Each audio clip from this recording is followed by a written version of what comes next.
Hello Patriot fans, and welcome into another edition of Patriot Baseball Weekly. In today's show we're going to be talking with head coach Art Inabinet and previewing the upcoming weekend series here at Sparrow Stadium against the College of St. Rose. Art, thanks for joining us today. Thank you for having me in. As of last weekend, weather looks like it's already going to be a factor now. Talk to us about some changes we've already made to the weekend series. In checking the weather early this week, we decided to go ahead and move one of the games up to play a doubleheader on Friday, starting at 3 o'clock and following game 2 up at 6 o'clock, and then trying our best to get the third and final game in on Saturday at 2, knowing that we got Sunday as well to play with if need be. But, you know, St. Rose has got a long ride home, so we want to do everything we can to get them out of here at a decent hour on Sunday. St. Rose coming all the way from Albany, New York. This week practice, I know weather wasn't ideal for you guys, but how's practice out here? We've had 2 really good practices this week. The guys are really focused. Our enthusiasm and team chemistry is really good right now, so we're excited to be hosting St. Rose this weekend. Let's go ahead and get into it. Let's go ahead and start with our pitching matchups. Who are you going to throw for the Friday doubleheader and then either on Saturday or Sunday? We'll start Jordan Santak in game 1. Hope to get 5 or 6 innings out of him. Game 2 will be Daniel Barfield. Same, we want to get 5 or 6 innings out of him. And then our game 3 starter will be Spencer Jordan, probably 2 or 3 innings, and follow him up probably with Ty Simpson again. And then all of our relievers should get some action as well.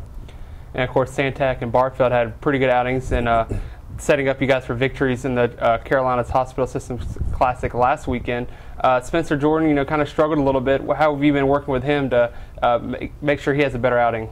Well, the main thing we were worried about with Spencer and Ty both, who are pretty much were on rehab assignments last week, was how did they bounce back after their pitching performance. We didn't do as much evaluating in their in-game pitching performance as we did post-game, and both of them have bounced back well this week, and we feel like they'll be better this weekend. Let's go ahead and move into the scouting report here for the College of St. Rose. Not really an opponent you see very often, all the way, of course, coming up all the way from New York. How was the series? How was it approached? How were they able to contact you guys and agree to come down here and play? Well, Chris Francis, their head coach, is a really good friend of Coach Wilson and myself.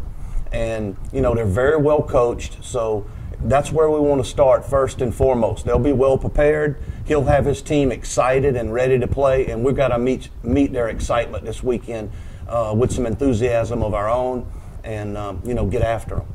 I'm sure they're excited to come down and feel some warmer weather from up there in New York, but who are some players that you're going to be watching out for them on their side? Well, they had a guy named Zach Ballinger that played for the Red Wolves and had a really successful season with the Red Wolves, so I got to see him play all summer here at our campus. And I know he's a very good baseball player, but you know, I remember last year they had 4 or 5 guys at the top of their lineup that could really swing the bat. They had a couple of arms that I remember, you know, pretty frequently about. They were very successful against us last year, so we're going to have to be prepared on the offensive side. What are some things you're going to be trying to do, and who are some guys you're going to be looking for at the plate to be those run producers that you need? Well, we need our left-handed hitters to really show up this weekend. They've got a couple of right-handers that are low 3/4 slot guys, and our left-handed matchups against them is going to be the key. If our left-handed hitters can hit those subby guys, I think we'll have some success. Well, you mentioned they're very prolific pitchers. What are going to be some keys to victory this weekend? Well, I think we got to come out and match their enthusiasm and have ourselves mentally and physically prepared to play. We've got to do the little things. We got to catch and throw. We got to throw strikes. We got to put the ball in play with 2 strikes on our hitters. We got to get bunts down so we can stay out of double plays.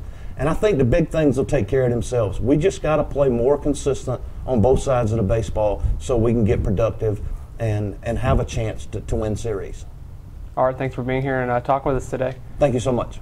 Just like to remind everyone out there that ticket prices for this weekend are $8 for adults. That'll get you into the both games of the doubleheader on Friday and the single game on Saturday or Sunday if need be. Tickets are $5 for students, and as always, FMU students are admitted free, and Swamp Fox passes will be honored.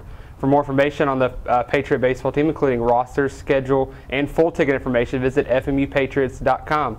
While you're there, don't forget to check out our social media sites at FMU Sports. For the Patriot Sports Network, I'm Jonathan Davidson. Have a great day, everybody.